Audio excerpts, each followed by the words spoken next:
அஸ்ஸலாமு அலைக்கும். நேற்றைய தினம் ஒரு வீடியோவை நம்ம பதிவிட்டிருந்தோம். அம்மாபட்டினத்தில நடந்தது என்ன என்ற நம்ம வீடியோல நம்முடைய ஆதங்கத்த தெரிவித்திருந்தோம். அப்ப அந்த வீடியோ பல பக்கமும் போய் ஷேர் ஆகி பேசும் பொருளா ஆகியிருக்குது. அதுவும் இல்லாம அந்த வீடியோ போனதுக்கப்புறம் அது பெரிய அளவுக்கு பேசும் பொருளா ஆனதுக்கப்புறம் நேத்து அந்த ஜமாத்துடைய நிர்வாகி ஃபோன் அடிச்சு மிரட்டல் விட்டாரு. அது சம்மந்தமா சில தகவலை சொல்றதுக்காண்டி இந்த வீடியோல மூலமா உங்களை சந்திக்கிறேன். அதுக்கு முன்னாடி நான் போன வீடியோல போடும்போது அந்த வீடியோ அங்க நடந்த சம்பவத்தை நான் அந்த வீடியோ பார்த்தோனையுமே அந்த பெண்மணிக்கு இவ்வளவு கொடுமை நடந்துச்சுன்னு நமக்கு தெரிஞ்சவனுமே பெரிய ஆதங்கத்தோட நான் அதுல பேசினேன். பெண்மணின்னு பேச ஆரம்பிச்சேன். திருப்பி அதை தொடர்ந்து பேசிக்கிட்டு இருக்கும்போது என்ன ஆகுது, நான் என்னை அறியாமைய அந்த பொம்புல அப்படின்ட்டு ஒரு கண்ணிய குறைவான வார்த்தைகளை நான் பேசியிருக்கிறேன். அல்லாஹ்வுக்காண்டி அந்த பெண்ணை பொம்புலன்னு சொன்னதுக்காண்டி நான் மன்னிப்பு தெரிவிச்சுக்கிறேன். அதுவும் இல்லாம அந்த ஊர் மக்கள் அனைவருமே நம்ம இந்த குற்றத்தை செஞ்சாங்கன்னு நம்ம சொல்ல வரல. அந்த விழா கமிட்டியா அந்த நகராட்சி கமிட்டிக்கு நிர்வாகத்தில் இருந்தாங்கல்ல, அந்த சபையில உள்ளவங்களை தான் நம்ம கேள்வி கேட்டோம். ஒரு சோத்து பொட்டணத்தை எடுத்ததுக்காண்டி இவ்வளவு கோபம் வருது, இவ்வளவு பெரிய பெரிய தப்புகள்லாம் நடந்துட்டு இருக்கு, அதை தடுக்க வக்கீலான்னு கேட்டுமே தவிர அந்த ஊர் மக்களையோ அந்த மொஹல்லாவாசியோ அந்த தெருவாசியோ நம்ம பேசவில்லை. அம்மாபட்டினத்தில் உள்ளவங்க எவ்வளவுதான் மக்கள் இந்த பிரச்சனை என்னன்னு தெரியாதவங்க இருக்கிறாங்க. இப்படி ஒரு பிரச்சனை நடந்துச்சான்னு கூட தெரியாத மக்கள் நல்ல மக்கள்லாம் இருக்கிறாங்க. இன்னும் சொல்ல போனா இந்த ஒரு வீடியோ வயசானவங்க போட்டுக்கிறாங்க பாருங்க.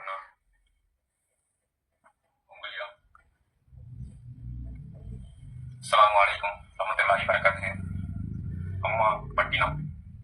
அம்மாபட்டினம் பேரவை சாவண்ணா. இந்த பேரவை சாவனான்னு சொல்லக்கூடிய மரியாதைக்குரிய அந்த பெரியவங்க என்ன செய்யறாங்க, மன்னிப்பு கேட்கறாங்க. அவங்களுக்கு அதுக்கு சம்மந்தம் இல்லை. இருந்த போதிலும் பெருந்தன்மையா நம்ம ஊர் மக்களுக்காண்டி மன்னிப்பு தெரிவிக்கிறாங்க. அது போல நல்ல மக்கள்லாம் என்ன செய்யறாங்க, அந்த ஊர்ல இருக்கத்தான் செய்யறாங்க. நம்ம அந்த ஊர் மக்களை யாரையுமே பேசல, இந்த கயவர்களை தான் பேசணும். யாருண்டா இந்த 3-4 பேர் நின்றுக்கிட்டு அந்த பெண் மத்தியில அந்த அம்மா மத்தியில இது போன்ற கயவத்தனமான ஒரு பெண் என்று கூட பார்க்காம ஹிஜாபு நம்ம பேசுறோம், ஹிஜாபுக்கு பாதுகாப்பு வேணும்னு பேசுறோம். சங்கிகள் ஹிஜாபு சம்பந்தமா ஏதாச்சும் பண்ணா அதுக்கு எதிராக நம்ம போராட்டம் பண்றோம். நம்மளே இந்த ஹிஜாபை இவ்வளவு கேவலப்படுத்துறோமே அப்படின்னு சொல்லி பேசுனது தான் அந்த வீடியோ. அது இல்லாம அவர் பேசிருக்காரு இந்த இதுல என்ன மிரட்டல் விட்டுக்கிறாரு. என்ன பேசுறாங்கன்னு நீங்க கேளுங்க, அதை கேட்டுட்டு வாங்க. நேற்று ஒரு பதிவு ஒண்ணு போட்டுக்கிறிய கார்ல உட்காந்த மணி உட்காந்துக்கிட்டு சொல்லுங்க. ஆமா, அருகதை இருக்குதா உங்களுக்குலாம் எந்த கிழிச்சியோ வச்சியோ போனிய இது அங்க என்ன நடந்துச்சுன்னு உங்களுக்கு தெரியுமா? என்ன நடந்துச்சு சொல்லுங்களேன். இல்ல, அம்மாபட்டினம் தெற்கு தெருவுல ஒரு சம்பவம் நடந்துருச்சு. அது என்ன நடந்துச்சுன்னு உங்களுக்கு எதுவும் தெரியுமா? உங்களுக்கு எதுவும் சம்பந்தம் இருக்குதா? இல்ல காக்கா, நீங்க பாட்டுக்கு வண்டியில உட்காந்துக்கிட்டு நீங்க பாட்டுக்கு பெரிய என்னமா இது மாதிரி லவடா மாதிரி பேசிக்கிட்டு இருக்கிறீங்க. இல்ல என்ன நடந்துச்சு சொல்லுங்களேன். இல்ல என்னங்க உங்களுக்கு எல்லாம் என்னங்க அறியதா இருக்குது நீங்க இதுல தலையிடுறதுக்கு? உங்களுக்கு வலைத்தளத்துல ஒரு வலைத்தளத்துல நீங்க எங்களை பத்தி பேசுறதுக்கு நீங்க ஜமாத்தை பத்தி பேசுறதுக்கு உங்களுக்கு என்ன அருகதை இருக்குது? நான் ஜமாத்தை பத்தி பேசலையா? யாருங்க எங்களை பத்தி பேசுறதுக்கு? ஒரு பெண்ணை புர்காவை ஒரு பெண்ணை புர்காவை தேவையில்லைங்க. எங்க தாய்ப்புல எங்க சம்பந்தம் பண்ணி இருக்கிறாங்க எங்க ஊர்ல. எங்களுக்குள்ள பிரச்சனை உங்களுக்கு எல்லாம் தேவையில்லாத வேலைங்க இது. நீங்க யாருக்கு இதுல தலையிடுறதுக்கு? இதுல தலையிடுறதுக்கு என்ன இருக்கு? இல்ல எங்கேயோ முஸ்லீம் பாதிக்கப்பட்ட அங்க குரல் கொடுக்குற இல்லையா? நீங்க குரல்ல நீங்க ஒண்ணு கிளிக்க எங்களுக்கு பண்ணிக்கிறது தெரியும் வேணாம். அம்மா உனக்கு பத்தி உங்களுக்கு என்ன தெரியும்? உங்களுக்கு நீங்க கத்துக்குட்டி நீங்க தெரியாதாங்கக்கா. இந்த மேட்டர் என்னன்னு தெரியல. நீங்க கிழிச்சிட்டியலா இதெல்லாம் பண்ண முடியலடா உங்களுக்கு அப்படியா இப்படியான்னு சொல்லிட்டு கார்ல உட்கார்ந்துக்கிட்டு பெரிய பெரிய சவடால பேசிக்கிட்டு இருக்கிறீங்க. உங்களுக்கு நடந்த விஷயம் எதுவும் தெரியுமாக்கா? அந்த பொம்பளை ஏற்கனவே எங்க கடையில திருடி புடிப்பட்டு எங்கள்ட்ட இருக்குங்க, இது இருக்குங்க, எங்கள்ட்ட கேமரா இருக்குங்க. அங்க எல்லாரும் அவ்வளவு ஜாமானை தூக்கி உள்ளுக்குள்ள போட்டு வச்சதை புடிச்சது எல்லாம் எங்கள்ட்ட ரெக்கார்டு இருக்குங்க. அந்த பொம்பளையோட கம்ப்ளைண்ட் கொடுத்துடலாமே வீடியோ எடுக்காம. உங்களுக்கு தேவையில்லைங்க. நாங்க எங்களுக்கு தெரிஞ்சனாலதான்க்கா நீங்க உங்க ட்ரெஸ் நாங்க கூப்பிட்டோமா? தெரியல. இல்ல வலைத்தளத்துல ஒரு இஸ்லாமிய பெண்மணிக்குள்ள பிரச்சனை உங்களுக்கு என்ன சம்பந்தம் இருக்குது? இல்ல இல்லங்க, நீங்க அருகதை இல்ல அது இல்ல இது இல்லன்னு பேசுறீங்க. நீங்க யாருக்கு எங்களுக்கு? உங்க ட்ரெஸ்ஸுக்கு எங்களுக்கு சம்பந்தம் இருக்கா? உங்க ஊர்ல உள்ள பிரச்சனை உங்களால தீர்க்க முடியாம நீங்க உட்கார்ந்துட்டு இருக்கிறீங்க மத்தவங்கள்ட்ட. எங்களுக்கு தெரியுங்க. இல்லக்கா, எந்த பிரச்சனையில மூக்கம் வைக்காதீங்க நீங்க. இல்ல காக்கா, நீங்க சொல்றது கேளுங்க. நீங்க வலைத்தளத்துல வந்தனாலதான் நம்ம பேசுறோம். வலைத்தளத்துல வராம பொத்திக்கிட்டு இருக்கானே நீங்க எல்லாம். நீங்க பொத்திக்கிட்டு இருக்கானே பொத்திக்கிட்டு இருக்கானே உங்களுக்கு இதுக்கு சம்பந்தம் கிடையாது. வார்த்தைகள் விடாது. அம்மாபட்டினத்தை பத்தி எங்களை பத்தி உங்களுக்கு என்ன தெரியும்? உங்களுக்கு அதுதான் காக்கா, உட்கார்ந்துக்கிட்டு நீங்க பேசினா பெரிய இதா சவடாலா? இல்ல காக்கா, சொல்றது கேளுங்க, கொஞ்சம் அமைதியா பேசுங்க. நேர்ல சந்திப்போமா? அல்லாஹ் அக்பர். நான் முத்துப்பேட்டை தான் இருக்கேன். நேர்ல சந்திப்போமா? முத்துப்பேட்டை தானா? எங்க வரணும்? சரி கேளுங்க. எங்க வரணும்? எங்க சந்திக்கணும் உங்களை? நல்லா போதுமானவன். சரியா கேளுங்கக்கா. உங்க மக்காவே போய் இடிபட்டது மாதிரி பெரிய நீங்க என்னங்க நீங்க எல்லாம் என்ன அறிவாளி நீங்க என்ன வந்துட்டு இந்த சம்பந்தம் இருந்து மக்களை கொண்டுட்டு போறீங்க? ஏங்க ஒரு முஸ்லிமுடைய மான மரியாதை வந்து எப்படி பாருங்க, எங்களுக்கு தெரியுங்க. எங்களுக்கு ஏற்கனவே பொம்பளை வந்து எங்க ஊர்ல என் கடையில திருநா விற்கால எங்கள்கிட்ட இருக்குதுங்க. அப்ப என்ன நீங்க செஞ்சு போலீஸ் ஸ்டேஷன்ல போய் விட்டாம நான் என்ன கேக்குறேன், நீங்க வலைத்தளத்துல வெளியே வந்தா இல்ல நீங்க அந்த ஜமாத்துல இருக்குல்ல நீங்க?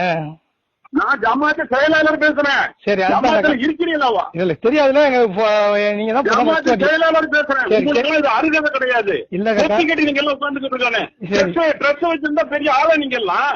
சரி கேளுங்கக்கா, நீங்க வந்து அந்த பிரச்சனை நடந்த உடனே நீங்க அங்கேயே பேசி முடிச்சு வந்திருந்தா வெளியே வந்துருக்காதுங்க. நீங்க வீடியோ வந்தனாலதான் சொல்ல வேண்டிய அவசியம் கிடையாதுங்க. வீடியோ வந்தனாலதான் நம்ம பேசுறோம். நீங்க வீடியோ வந்தா பார்த்துட்டு தூக்கி போட்டுட்டு உங்க வேலையை பாருங்க. நீங்க நீங்க எல்லாம் என்ன எங்களுக்கு ஆள் மயிரா?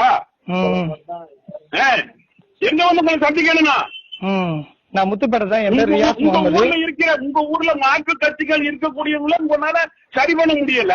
நீங்க எல்லாம் இங்க வரீங்க, அங்க இருந்து தாண்டி 50-80 கிலோமீட்டருக்கு இங்க வர்றீங்க. நீங்க உங்க வேலையை பாருங்க. நீங்க ட்ரெஸ் தானுங்க நீங்க.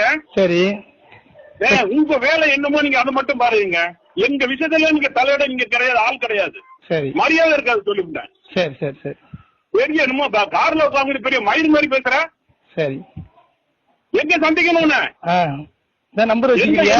எந்த சந்திக்கணும், எங்க வரணும் சொல்லு. இல்ல நீங்க நம்பர் வச்சுக்கிறிய, வாங்க எங்க வேண்டாலும். இங்க பாருங்க, நான் செக்ரட்டரி ஜமாத்து செயலாளர் தாங்க பேசுறேன். சரி, உங்களை எங்க சந்திக்கணும்? ட்ரெஸ் வச்சுக்கிட்டு நீங்க யாருங்க பேசுறதுக்கு? எங்களுக்கு ஏங்க ஒரு முஸ்லீமுக்கு வந்து இவ்வளவு பெரிய ஒரு அநீதி நடந்து இருக்குது, நீங்க வெளியிட்டனால தான் நாங்க கேக்குறோம். அந்த நீங்க பாருங்க, நீங்க இதுல சம்பந்தப்பட்டாதீங்க. உங்களுக்கு எல்லாம் தேவை கிடையாதுங்க. எந்த ஊரு, எந்த ஜமாத்து, எந்த ஊர் சம்பந்தி, எங்க பிரச்சனைங்க அது உங்களுக்கு தேவையில்லைங்க. அது எப்படி தேவையில்லாம இருக்கும்? வெளியே வந்தாதான் கேட்கத்தான் செய்வாங்க. உங்களை கூப்பிட்டோமா? இல்ல காக்கா, வெளி வராம இருந்தா, வெளி வராம இருந்தா ஹலோ வீடியோ வரும் போவோம். உண்மை என்னன்னு உங்களுக்கு தெரியாதுங்க. சொல்லுங்க. அப்ப நீங்க என்ன பண்ணிருக்கேன்னு அருகதை இல்ல, இது இல்ல, என்ன கிழிச்சு விட்டியோ பண்ணி விட்டேன். நாங்க கிழிக்கிறத உங்கள்ட்ட சொல்லணுமோ? என்ன அருகதை இல்ல? அப்ப அவ்வளவு ஒரு பெண்மணியுடைய புர்காவை பிஜேபி காரங்க சொல்றாங்க.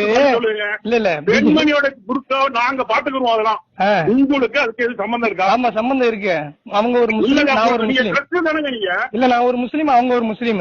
நீங்க ஒரு நீங்க இங்க பாருங்க, முஸ்லீம் நீங்க சொல்லிக்கிட்டு இருக்கிறீங்க. நாங்க உங்களை முஸ்லீமா ஏத்துக்கலங்க. சரி, நீங்க ட்ரெஸ் என்னங்க வச்சுக்கிட்டு இருக்கிறீங்க? நான் முஸ்லீம்ங்கிற அடிப்படையில் விஷயம் தெரியாம நீங்க வாயை விட்டுட்டு உட்கார்ந்துகிட்டு இருக்கிறீங்க. மரியாதை இருக்காது. சரி, இது விஷயமா நீங்க வந்து தளத்துல போடுறதுக்கு நீங்க ஆளே கிடையாது. நீங்க சரி, ஒரு ட்ரெஸ் வச்சிருந்தா அந்த மரியாதையோட உங்க முத்துப்பட்டையில வச்சுக்கிட்டு சுருட்டிக்கிட்டு உட்கார்ந்துகிட்டு இருக்கீங்கன்னு சொல்லிவிட்டேன். சரி, ஆமா, உங்க வேலை என்னமோ நீங்க அதை சந்திங்க, நீங்க பாத்துக்கிறீங்க. இனிமே இதை பத்தி ஏதாச்சும் நீங்க பேசுனீங்க, உங்க மேல வேற மாதிரி உள்ள ஆக்ஷன் எடுப்போம், பாத்துக்கிறீங்க. நல்லா போதுமான நீங்க என்ன வேண்டாம் செய்யுங்க. வேலையை முடிச்சிருக்கீங்க. ட்ரெஸ் வச்சிருந்தாலும் எங்களுக்கு ஒரு மயிர அதுல என்னென்னலாம் பேசுறாரு. நீ கார்ல உட்காந்துக்கிட்டு பெரிய லாடு மாதிரி பேசுறியான்னு கேட்கிறாரு. சரி, நான் பேசினேன், என்ன நீங்க லாடுன்னு கேட்கறிய? எவ்வளவோ சங்கிகள் இந்த பேசியிருக்கானே, அவனுக்கு ஒவ்வொரு ஆளுக்கும் ஃபோன் பண்ணி வந்து நீ லாடு லபக்குதாசன் கேட்பீங்களா? ஏங்க ஒரு தவறு நடந்துக்குது, அதை சுட்டி காட்டினா ஆமா தவறு நடந்துருச்சு, நாங்க திருத்திக்கிறோம் அப்படின்னு சொல்லிட்டு போவாம மேலும் மேலும் என்ன ஊர் பெருமையை அப்புறம் இதைத்தானே ஒழிக்க வந்தாங்க நபிகள் நாயகம் ஸல்லல்லாஹு அலைஹி வஸல்லம். இன்னைக்கு எங்களுக்கு தெரியுமா, எங்க ஊரை தெரியுமா? என்ன இது பேச்சு? நீங்க நடந்த சம்பவம் என்ன?